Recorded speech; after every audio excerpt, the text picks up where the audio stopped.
এই গল্পটি তাদের জন্য যারা মনে করেন ভালোবাসার সম্পর্কে কথা বলাটা খুব জরুরি, অথচ এখানে এমন দুজন মানুষের কথা বলা হয়েছে যারা শুধু ইশারাতেই একে অপরের মনের কথা বুঝতে পারে। কিন্তু গল্পের শেষে এমন একটি ঘটনা ঘটে যা আপনাকে নাড়া দিয়ে যাবে এবং আপনার চোখ ভিজে উঠবে। গল্পের শুরুটা হয় শ্যাঙ্ক নামের এক সহজ সরল ছেলেকে নিয়ে। তার নরম স্বভাবের জন্য সবাই তাকে ভালোবাসে। শ্যাঙ্কের বাবা মায়ের একটি ছোট্ট রেস্তোরাঁ আছে। সে সেখানে খাবার ডেলিভারির কাজ করে। একদিন শ্যাঙ্ক ডেলিভারি দিতে গিয়ে একটি সুইমিং পুলে যায়। সেখানে কিছু খেলোয়াড় অনুশীলন করছিল। সেখানেই তার পরিচয় হয় ইয়াঙ্ক নামের এক মেয়ের সঙ্গে। ইয়াঙ্ক শুনতে ও বলতে পারে না, তবুও সে সবার সঙ্গে হাসি মুখে কথা বলছিল। সে তার বোন প্যানকে উৎসাহিত করতে এসেছিল যে একটি প্রতিযোগিতার জন্য প্রস্তুতি নিচ্ছে। প্যান যাতে খেলায় পুরোপুরি মনোযোগ দিতে পারে, তাই ইয়াঙ্ক বাড়ির সব কাজ নিজে হাতে সামলায়।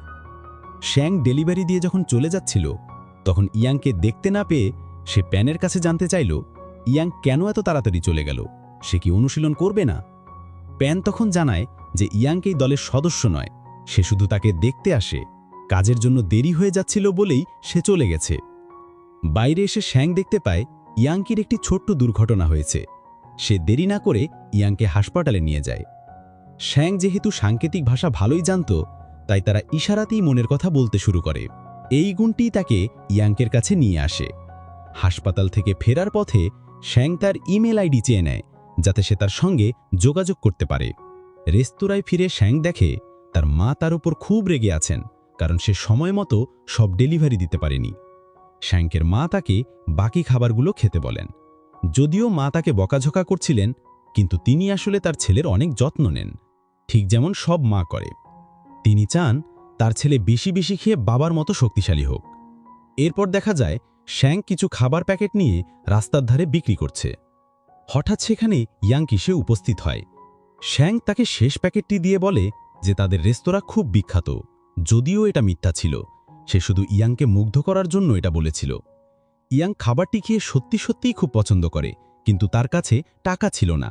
শ্যাঙ্ক তখন বলে, কোনো ব্যাপার না, তুমি আমার সঙ্গে সিনেমা দেখতে চলো, সেটাই হবে তোমার দাম। কিন্তু ইয়াঙ্ক খুব পরিশ্রমী মেয়ে। তার বোন যাতে ভালোভাবে অনুশীলন করতে পারে, তাই তাকে অনেক বেশি কাজ করতে হয়। সে সিনেমার জন্য 2 ঘন্টা নষ্ট করতে আজই ছিল না। এতে শ্যাঙ্ক মন খারাপ করে, কিন্তু ইয়াঙ্কের সামনে সে নিজেকে গম্ভীর ও পরিণত দেখানোর চেষ্টা করে। বাড়ি ফিরে শ্যাঙ্ক ইয়াঙ্কের সঙ্গে চ্যাট করতে থাকে। কথায় কথায় সে মজা করে ইয়াঙ্ককে কিছুটা রাগিয়ে দেয়। পরে তার খারাপ লাগে, মনে হয় তার এমনটা করা উচিত হয়নি, কিন্তু ইয়াঙ্ক কিছু মনে করে না। একসময় সে শ্যাঙ্ককে পুলে দেখা করার জন্য ডাকে। শ্যাঙ্ক 1 সেকেন্ডের মধ্যে সেখানে হাজির হয়। আর হবেই বা না কেন, সে ইয়াঙ্কের প্রেমে পড়ে গেছে। ইয়াঙ্ক জানায় যে সিনেমার চেয়ে এখানে তারা অনেক আরামে কথা বলতে পারবে। এরপর তাদের মধ্যে দীর্ঘক্ষণ কথা হয়। ইয়াঙ্কের কাছে এই মুহূর্তগুলো খুব বিশেষ ছিল, কারণ এর আগে কেউ তাকে এত গুরুত্ব দেয়নি যতটা শ্যাঙ্ক দিচ্ছে। ইয়াঙ্ক শ্যাঙ্ককে তার জীবনের গল্প বলে, কিভাবে তার বাবা আফ্রিকায় থেকে মানুষের সেবা করতেন এবং সে এখানে তার বোনের পাশে আছে। তাদের অনেক ঋণ আছে, তাই ইয়াঙ্ককে ওভারটাইম কাজ করতে হয় যাতে তার বোনের কোনো কষ্ট না হয়। শ্যাঙ্ক ইয়াঙ্কের সঙ্গে দেখা করার অজুহাত খুঁজতে থাকে। একদিন ইয়াঙ্ক তার জন্য একটি বিশেষ কারি রান্না করে নিয়ে যায়। এরপর সে ইয়াঙ্কের বাড়িতে যায়, যেটি ছিল একটি বড় হলঘরের মতো। কোনো আলাদা ঘর ছিল না। সেখানে শ্যাঙ্কের চোখ পড়ে প্যানের অনেকগুলো মেডেলের উপর। ইয়াঙ্ক জানায় তাদের অনেক ঋণ আছে, কিন্তু যেদিন তার বোন প্রতিযোগিতায় জিতবে সেদিন তারা সব ঋণ শোধ করে দেবে। ইয়াঙ্ক ফ্রেশ হতে গেলে শ্যাঙ্কের নাক থেকে রক্ত বের হয়, কিন্তু সে বিষয়টি এড়িয়ে গিয়ে ইয়াঙ্কের সঙ্গে তার কাজে যায়। ইয়াঙ্ক তার বাকি সময়টুকু পুতুল তৈরি করে কিছু অতিরিক্ত উপার্জন করে। ইয়াঙ্কের জীবন এভাবেই চলে, সে এক মুহূর্তও নষ্ট করতে চায় না। এসব দেখে শ্যাঙ্ক খুব আবেগপ্রবণ হয়ে পড়ে। সে মনে মনে ভাবে, ইয়াঙ্ক কত ভালো মেয়ে, ইস, যদি আমি ওকে মনের কথা বলতে পারতাম। কিন্তু তার সাহস হচ্ছিল না। সে ইয়াঙ্কের সঙ্গে পুরোটা সময় থাকে। ইয়াঙ্কের কাজ শেষ হলে তারা দুইজনে একটি ক্যাফেতে যায়। ইয়াঙ্ক জানায় আজ বিল সে দেবে। তারা দুজনে খুব আনন্দ করে এবং অনেক খাবার খায়। ধীরে ধীরে ইয়াঙ্ক ও শ্যাঙ্কের প্রতি দুর্বল হতে শুরু করে, কিন্তু সে এখনও নিশ্চিত নয়। কোথাও একটা ভয়ও কাজ করছিল, কারণ সে কথা বলতে বা শুনতে পারে না। সে ভাবে যে তার কোনো ভবিষ্যৎ নেই। খাবার পর বিল দেওয়ার পালা আসে। ইয়াং তার সারা দিনের উপার্জনের সব কয়েন বের করে গুনতে শুরু করে। এটা দেখে শ্যাংকের খারাপ লাগে এবং সে নিজেই টাকা দিয়ে দেয়। বাইরে এসে ইয়াং তার উপর রেগে যায়। সে বলে আছে নিজে বিল দিতে চেয়েছিল, আর শ্যাংকের এটা করা ঠিক হয়নি। তখন শ্যাংক বলে, তুমি কয়েন গুনতে অনেক সময় নিচ্ছিলে, তাই আমি তাড়াতাড়ি বিল দিয়ে দিলাম। শ্যাংকের এই কথাটি ইয়াংকের ভালো লাগে না। সে বলে এই টাকা তার সারা দিনের পরিশ্রমের উপার্জন। সে বুঝতে পারে ইয়াং যখন কয়েন বের করে তখন শ্যাংক হয়তো লজ্জিত হয়েছিল, কিন্তু শ্যাংক এমন কিছুই ভাবেনি। সে শুধু ভেবেছিল ইয়াং অনেক কষ্ট করে এই টাকা উপার্জন করেছে। এই ভুল বোঝাবুঝির কারণে ইয়াং সেখান থেকে চলে যায়। বাড়ি ফিরে ইয়াং দেখতে পায় তার বোনকে অ্যাম্বুলেন্সে করে নিয়ে যাওয়া হচ্ছে। তাদের বাড়িতে আগুন লেগেছিল। প্যানও ইয়াংকের মতো শুনতে পায় না, তাই সে আগুনের আওয়াজ শোনেনি। সে ঘুমিয়েছিল। ইয়াং ভয় পেয়ে হাসপাতালে পৌঁছায়। সে তার বোনের কাছে ক্ষমা চেয়ে বলে, যদি আমি তাড়াতাড়ি বাড়ি আসতাম তাহলে এই দুর্ঘটনা ঘটত না। যদি তোমার কিছু হয়ে যেত আমি নিজেকে কখনো ক্ষমা করতে পারতাম না। প্যান তাকে সান্ত্বনা দিয়ে বলে, কিচ্ছু হয়নি, তুমি অনেক ক্লান্ত, গিয়ে বিশ্রাম নাও। পরের দিন দেখা যায় প্যানের কিছু সহকর্মী নিজেদের মধ্যে কথা বলছে যে প্যান আর খেলায় ফিরে আসতে পারবে না, কারণ তার সুস্থ হতে অনেক সময় লাগবে। শ্যাংকও এই কথাটি শুনতে পায়। সে প্যানের সঙ্গে দেখা করতে যায় এবং তাকে ভরসা দেয় যে এমন কিছু হবে না। প্যান কোচদের সঙ্গে কথা বলেছে এবং তারা বলেছে যে সে কিছু দিনের মধ্যে অনুশীলনে ফিরতে পারবে।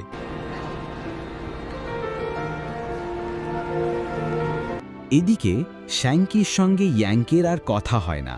সে ইয়াংকে অনেকবার মেসেজ করে, কিন্তু কোনো উত্তর আসে না। একদিন সে সেই ক্যাফেতে বসেছিল, তখন ক্যাফের মালিক তার স্ত্রীকে বলছিল এই ছেলেটি তার বান্ধবীর সঙ্গে এসেছিল। মেয়েটি খুব সুন্দরী ছিল, কিন্তু বেচারি কথা বলতে পারে না। এই কথা শুনে শ্যাংকের রাগ হয় এবং সে ঘুরে দাঁড়িয়ে বলে, ও কথা বলতে পারে না তো কি, আপনি কথা বলে কি কিছু করে ফেলেছেন? শ্যাংক খুবই বিরক্ত হয়ে গিয়েছিল। যেভাবেই হোক তার ইয়াংকের সঙ্গে কথা বলতে হবে। এই কারণে সে ফুড ডেলিভারির কাজও ছেড়ে দিয়েছে। তার বাবা এ ব্যাপারে জিজ্ঞাসা করলে সে কোনো উত্তর না দিয়ে চুপচাপ বাসন মাজতে থাকে। তার বাবা জানতেন না যে শ্যাংক একটি মেয়েকে পছন্দ করে, তাই তিনি জানতে চান। শ্যাংক তখন জিজ্ঞেস করে, যদি সে মেয়েটি কথা বলতে না পারে তাহলে? এই কথাটি তিনি তার শ্যাংকের মার কাছে বলেন। শ্যাংকের মা একটু অবাক হলেও শ্যাংকের বাবা তাকে ইয়াংকের কথা আগেই জানিয়েছিলেন এবং তিনি ইয়াংকে ভালো মেয়ে হিসেবে জানতেন। তিনি তার ছেলের ওপরও ভরসা করতেন। শ্যাংক এখন মনোমরা হয়ে থাকত, যা তার মায়ের সহ্য হচ্ছিল না। তাই তিনি তাকে কিছু টাকা দিয়ে বলেন, যাও মনটা একটু ফ্রেশ করে এসো। শ্যাংক ইয়াংকের বাড়িতে যায়, কারণ তার সঙ্গে কথা বললেই তার মন ভালো হবে। সে ইয়াংকের জন্য একটি উপহারও নিয়ে গিয়েছিল, কিন্তু ইয়াং দরজা খোলে না। শ্যাংক উপহারটি বাইরে রেখে চলে যায়। পরে ইয়াং বাইরে এসে উপহারটি নেয়, কিন্তু তবুও সে কোনো কথা বলে না। বাড়ি ফিরে শ্যাংক বারবার ইয়াংকে মেসেজ করতে থাকে এবং নিজেকে নির্দোষ প্রমাণ করার চেষ্টা করে। সে বলে তার এমন কোনো উদ্দেশ্য ছিল না, ইয়াং ভুল বুঝেছে, কিন্তু আজও ইয়াং কোনো উত্তর দেয় না। প্যানের খেলার মান কিছুটা কমে যায়। সে অনেক হতাশ হয়ে পড়েছিল। এত পরিশ্রম করার পরেও সে আশানুরূপ ফল পাচ্ছিল না। এই কারণে তার বোনের সঙ্গে ঝগড়াও হয়। সেদিন প্যান তার পুরো দল নিয়ে ইয়াংকে বাইরে খেতে নিয়ে যেতে চেয়েছিল, কিন্তু প্যান ইয়াংকের মুখের ওপর বলে দেয়, আমি তোমার সঙ্গে খেতে যাব না। এটা শুনে ইয়াং দুঃখ পায়। এদিকে শ্যাংক ইয়াংকে বোঝানোর জন্য একটি নতুন কৌশল অবলম্বন করে। সে একটি গাছের পুতুলের মতো সেজে ইয়াংকের বাড়ির বাইরে দাঁড়িয়ে থাকে। ইয়াং আসলে সে তার সঙ্গে কথা বলার চেষ্টা করে, কিন্তু আজও ইয়াং তাকে না করে চলে যায়। ইয়াংকের জীবনে তখন এত সমস্যা, সে এমনিতেই খুব হতাশ। এই অবস্থায় সে শ্যাংকের সঙ্গে কী বা কথা বলবে? অনেক রাত হয়ে গিয়েছিল, কিন্তু প্যান তখনও বাড়ি ফেরেনি। ইয়াং খুব চিন্তিত ছিল এবং এখানে ওখানে পায়চারা করছিল। যখন প্যান বাড়ি ফিরল, তখন ইয়াং জানতে পারল যে সে অনেক বেশি মদ খেয়েছে। এটা দেখে ইয়াং খুব রেগে যায়। সে বলে, এসব কি করছিস তুই? এত বছরের পরিশ্রম নষ্ট করে দিচ্ছিস কেন? প্যান তখন বলে, এবার আমার জন্য বাঁচা ছেড়ে নিজের জন্য বাঁচ। আমার কাছ থেকে আশা করা ছেড়ে দে। আমি আর কিচ্ছু করতে পারবো না। কতদিন নিজের স্বপ্ন বিসর্জন দিয়ে আমার স্বপ্ন পূরণ করবি? এই বলে সে বমি করতে থাকে। আজ প্রথমবার প্যান ইয়াংকে এমন কথা বলেছিল, কিন্তু ইয়াং তার কথায় কষ্ট পায় না, কারণ এটা তাকে সান্ত্বনা দেওয়ার সময়, তার পাশে থাকার সময়। তাই সে প্যানকে তাদের ছোটবেলার একটি গল্প শোনায়। কিভাবে সে প্যানের জন্য সিনিয়রদের সঙ্গে ঝগড়া করেছিল, কারণ সে কখনো হার মানা শেখেনি। ইয়াংকের কথা শুনে প্যান নিজের ভুল বুঝতে পারে এবং তার কাছে ক্ষমা চায়। এরপর দুই বোন একে অন্যকে জড়িয়ে ধরে অনেক কাঁদে। তাদের কাছে তখন এমন কেউ ছিল না যে তাদের ভরসা দিতে পারে। পরের দিন তারা একটি জাদুঘরে যায়। সেখানে ইয়াংকে অন্যমনস্ক দেখে প্যান তাকে বলে, জানিস, তুই এইভাবে দাঁড়ালে একদম সমুদ্রের পাখির মতো দেখায়। মাও আমাকে এই নামেই ডাকতেন। তখন ইয়াং জানায় যে একজন ছেলেও তাকে সি বার্ড বলে ডাকে। প্যান বুঝতে পারে যে ছেলেটি শ্যাঙ্ক, তাই সে ইয়াংকে বলে সে খুব ভালো ছেলে, তোমার তার সঙ্গে কথা বলা উচিত। তোমরা কি একসঙ্গে ছিলে? ইয়াং হ্যাঁ বলে মাথা নাড়ে। তখন প্যান বুঝতে পারে যে ইয়াং হয়তো ভাবছে যে শ্যাঙ্কের সঙ্গে থাকলে সে তাকে সময় দিতে পারবে না। তাই সে ইয়াংকে বোঝায়, আমি এখন বড় হয়েছি, নিজের সিদ্ধান্ত নিজে নিতে পারি, আর আমাদের কখনো না কখনো তো আলাদা হতেই হবে।